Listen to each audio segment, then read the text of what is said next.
போன டைம் பார்த்தீங்கன்னா, நெல்லை ஊற வச்சு விதைச்ச வீடியோ வந்து அப்லோட் பண்ணல. இப்போ தான் ஃபர்ஸ்ட்டு டேக்கான வீடியோ அப்லோட் பண்ணியிருக்கேன். இந்த தொட்டிக்குள்ள பார்த்தீங்கன்னா, 30 கேஜி மூடை வந்து ஒரு 11 மூடை உள்ளே வச்சுருக்கோம். அதாவது உங்களுக்கு தெரியல. ஆனால் பார்த்தீங்கன்னா, இப்போ வந்து தண்ணி தொறந்து விட்டுட்டேன்.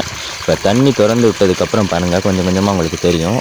அதாவது மொதல் நாள் வந்து பார்த்தீங்கன்னா, வெறும் தொட்டியில் வந்து 11 மூடை அடிக்கிட்டு ஃபுல்லாக தண்ணியை நிரப்பியாச்சு தொட்டியில். இப்போ தெரியுதா கொஞ்சம் கொஞ்சமாக மூடை ஏறிட்டது. இப்போ தண்ணி இன்னும் கொஞ்சம் கொஞ்சம் போக போக வெளியில் மூடையில் இருந்துச்சு. இந்த தண்ணி ஃபுல்லாத்தையும் பார்த்தீங்கன்னா, சைடில் இருக்க வாழை தோட்டத்துக்கு அனுப்பிச்சுட்ருக்கேன். கொஞ்சம் கொஞ்சம் வாழை மரங்கள், மாமரம்லாம் வச்சுருக்கோம். அந்த தென்னை மரத்துக்குலாம் தான் தண்ணி போயிட்டு இருக்குது. வேஸ்ட்டாக இங்கே அனுப்பலை. இப்போ பார்த்தீங்கன்னா, மூடையெல்லாம் தெரிய ஆரம்பிச்சு. பார்த்தீங்கன்னா, இந்த தொட்டிகள் வந்து 11 மூடை இருக்குங்க. இந்த 11 மூடை தான் வந்து இப்போ நம்ம விதைக்க போகிறோம். இந்த விதைக்கிறதுல வந்து 11 மூடை தான் யூஸ் பண்ணுறதில்ல. அதிகமாக யூஸ் பண்ணலாம். ஆனால் நிறைய பயிர் வந்துருச்சுன்னா நம்ம வந்து நடவு கிடலைன்னா அது வேஸ்ட்டாக தான் போகும். அந்த எப்படின்னா, ஒரு பயிருக்கும் ஒரு பயிருக்கும் கேப்பு பார்த்தீங்கன்னா, ஒரு ஜான் கேப் வைப்பாங்க. அந்த மாதிரி நடணும். அதனால வந்து எக்ஸ்ட்ரா பயிர் இருக்காதுன்னா 10 நாள் கூட இன்னும் 2 மூடை வாங்கி போட்டு ஊற வச்சு விதைச்சிக்கலாம். அந்த மாதிரி தான். இப்போ பார்த்தீங்கன்னா, அந்த 11 மூடையும் நல்லா இது பண்ணியாச்சு. வெளியில் தெரிகிற அளவுக்கு வந்துருச்சு. தண்ணி நல்லா ஃபுல்லாக இதாகிடுச்சு. இப்போ பார்த்தீங்கன்னா, 11 மூடையில் இருக்க தண்ணியையும் வடிகட்டணும். அதாவது எப்படின்னா, ஓரளவு ரொம்ப ஃபில்ட்ரு பண்ணலாம் தேவையில்லை. தூக்கி வச்சோம்னா அந்த தண்ணியெல்லாம் கொஞ்சம் கொஞ்சம் இதாகும்ல, அந்த சொட்டு சொட்டாக வடிகிற அளவுக்கு வரைக்கும் கொண்டுட்டு வரணும். இப்போ பார்த்தீங்கன்னா, ஒவ்வொரு முறையாக மேலே ஏற்ற ஆரம்பிச்சிட்டோம். வெளியில் ஒரு முறையாக வெளியில் ஏற்றி அந்த பார்த்தீங்களா, அடியில் தண்ணி வடியுது பார்த்தீங்களா, அந்த தண்ணி ஃபுல்லாத்தையும் ரொம்ப இது பண்ணாமல் ஓரளவு கொஞ்சம் இது பண்ணால் நம்ம பாரம்பரியம் ஏற்றுறதுக்கு கரெக்டாக பண்ணணும். இப்படி ஒவ்வொரு முறையாக எடுத்து அடுக்க ஆரம்பிச்சிட்டோம். இனிமேல் அடிக்க அடிச்சு இது பண்ணியாச்சு. பார்த்தீங்கன்னா, 11 மூடையும் நானும் எங்கள் அண்ணன் சேர்ந்து எடுத்து அடிக்கிட்டோம். பார்த்தீங்கன்னா, அந்த லைனில் ஒரு 3, இந்த லைனில் ஒரு 4, அந்த பக்கம் ஒரு 4 இருக்குதுன்னு நினைக்கிறேன். மொத்தம் 11 மூடை இருக்குது. இந்த 11 மூடையும் சைடில் பார்த்தீங்கன்னா தண்ணி வடியுது பார்த்தீங்கன்னா, அந்த தண்ணி வந்து சொட்டு சொட்டாக வர அளவுக்கு மெயின்டைன் பண்ணணும். இப்போ பார்த்தீங்கன்னா, இந்த 11 மூடையும் நல்லா சுற்றி காமிக்கிறேன் பாருங்கள். அந்த லைனில் ஒரு 4, சரி அந்த லைனில் ஒரு 3, இங்கிட்ட ஒரு 4, இப்போ இங்கிட்ட ஒரு 4 இருக்கா. மொத்தம் 11 மூடை இருக்குது. இந்த 11 மூடையை தான் நம்ம வந்து பாரம் தூக்கி வைக்க போகிறோம். அந்த பாரம் தூக்கி வைக்கிறதுனா என்னென்னு ப்ராசஸ் வந்து ஃபுல்லாக போட்டிருக்கேன். மறக்காமல் பாருங்கள். நம்ம தஞ்சாவூர்லேருந்து தளபதி வந்து பேசியிருப்பார் பார்த்தீங்கன்னா, டிவிகே தலைவர் தளபதி விஜய் வந்து அவர் பேசியிருப்பாப்புல. விவசாயத்தை பற்றி எங்களுக்கு ஒன்றும் தெரியாது, ஆனால் விவசாயி படுற கஷ்டம் தெரியும்னு. உண்மைக்குமே விவசாயங்கிறது ரொம்ப கஷ்டமான தொழில் தான். ஏன் ப்ரோ இப்படி சொல்லிட்டீங்கன்னா, உண்மைக்குமே ரொம்ப கஷ்டம்தாங்க. அது மழையில் தண்ணியிலலாம் அனுபவப்பட்டு பார்த்தீங்கன்னா தான் தெரியும் அதோட எவ்வளோ கஷ்டம்னு.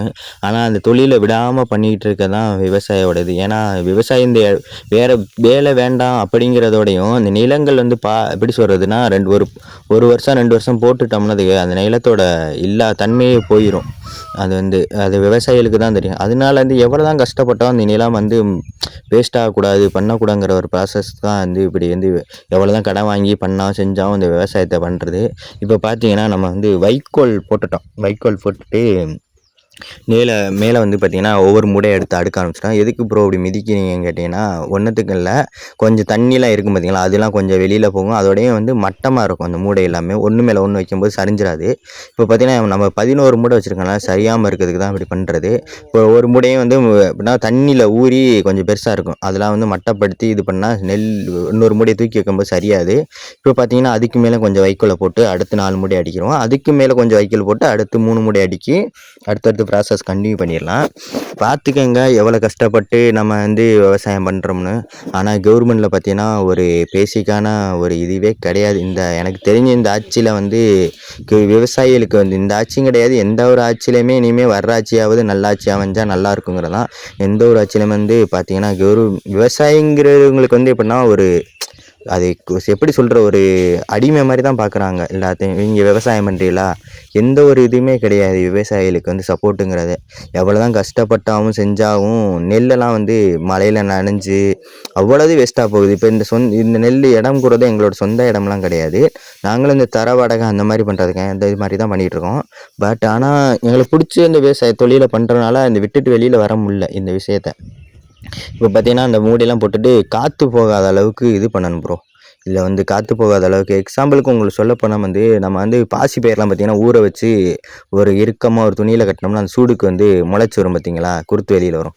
அந்த மாதிரி ப்ராசஸ் தான் இதிலே பண்ணுறோம். ஏன்னா இது வந்து பெரிய இதனால என்ன பண்ணுறோம்னா, காற்று போகாத அளவுக்கு கொஞ்சம் ஹீட்டாக இது பண்ணுறதுக்காக வைக்கோல் போட்டு அதுக்கப்புறம் சுற்றி சணல் சாக்கில் வந்து இது பண்ணுறோம். சுற்றி சணல் சாக்கை போட்டுட்டோம்னா சுத்தமாக காற்று வந்து வெளியில் போகாது எந்த பக்கமும். காற்று உள்ளேயும் போகாது. அதனால் அப்படியே பார்த்தீங்கன்னா நல்ல ஹீட்டு ஏறி சடனாக வந்து நெல் வந்து முளைக்க ஆரம்பிச்சிடும். இந்த மாதிரி பண்ணுறனால வந்து பார்த்திங்கன்னா வந்து என்ன ப்ராசஸ் நடக்கும் பார்த்திங்கன்னா கருக்காயெல்லாம் முளைக்காது. இந்த உடஞ்சி போன நெல்லெல்லாம் வந்து விதைக்கும் போது தனியாக வந்துடும்.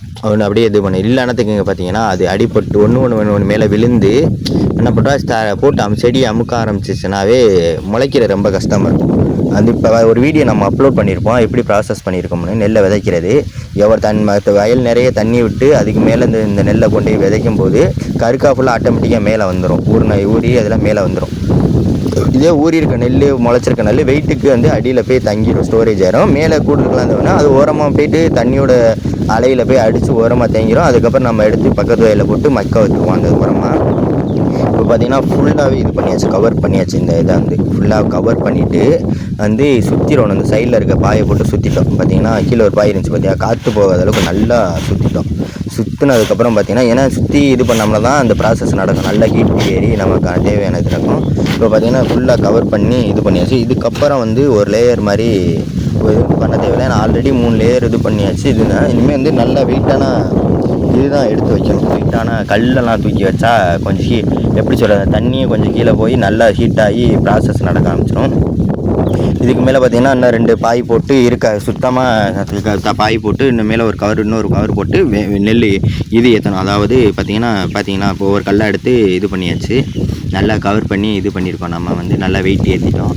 வெயிட் ஏற்றி கவர் பண்ணி வச்சாச்சு. கல்லெல்லாம் தூக்கி வச்சு இதுக்கு மேலே வந்து பார்த்திங்கன்னா ஒன்றும் ப்ரெஷ்ஷாலாம் கிடையாது. இனி வந்து 1 டேக்கு அப்புறம் வந்து கழித்து வந்து பார்க்கணுன்னா 1 டேக்கு அப்புறம் பார்த்திங்கன்னா இந்த ஹீட்டில் வந்து நெல்லெல்லாம் அதுவாக முளைக்க ஆரம்பிச்சிருக்கும். இந்த ஹீட்டில் காற்று போகாமல் அது இதில் அந்த குள்ளே இருக்க காற்றுல ஹீட் ஆகி சடனாக நெல்லெல்லாம் முளைக்க ஆரம்பிச்சிடும். இப்போ பார்த்திங்கன்னா ஃபுல்லாக ப்ராசஸ் முடிஞ்சிச்சு. இந்த ப்ராசஸ் வந்து இது அவ்வளோதான். இந்த ஒன் தான் வந்து ஃபஸ்ட்டு நல்லா வந்து ஊற வச்சு அந்த நெல் எடுத்து இதுக்கு பேர் தான் பாரம் ஏற்றுறதுங்கிறது. இப்போ அந்த சைடில் தெரியுது பார்த்திங்களா, வெறும் பொட்டலாக, அந்த பொட்டலில் தான் நம்ம வந்து இந்த வயலில் தான் விதைக்க போகிறோம். சுற்றி இருக்க வயலில் அந்த விதைக்கிற வீடியோ வந்து நான் ஆல்ரெடி அப்லோட் பண்ணியிருக்கேன். அதாவது எப்படி ஒரு குறிப்பிட்ட வயலில் விதைச்சி அந்த விதைச்ச நெல் முளைச்சி 22 நாளைக்கு அப்புறம் ஒரு பயிராக வரும். பயிரை 22 நாள் கழித்து எடுத்து நட ஆரம்பிச்சிடும். இதுதான் வந்து டே 1ஓட ப்ராசஸ்ஸு. இந்த வீடியோ தான் நான் அப்லோட் பண்ண மறந்துட்டேன். ஃபுல் வீடியோ அப்லோட் பண்ணிவிட்டேன். மறக்காமல் நம்ம சேனலில் பார்த்து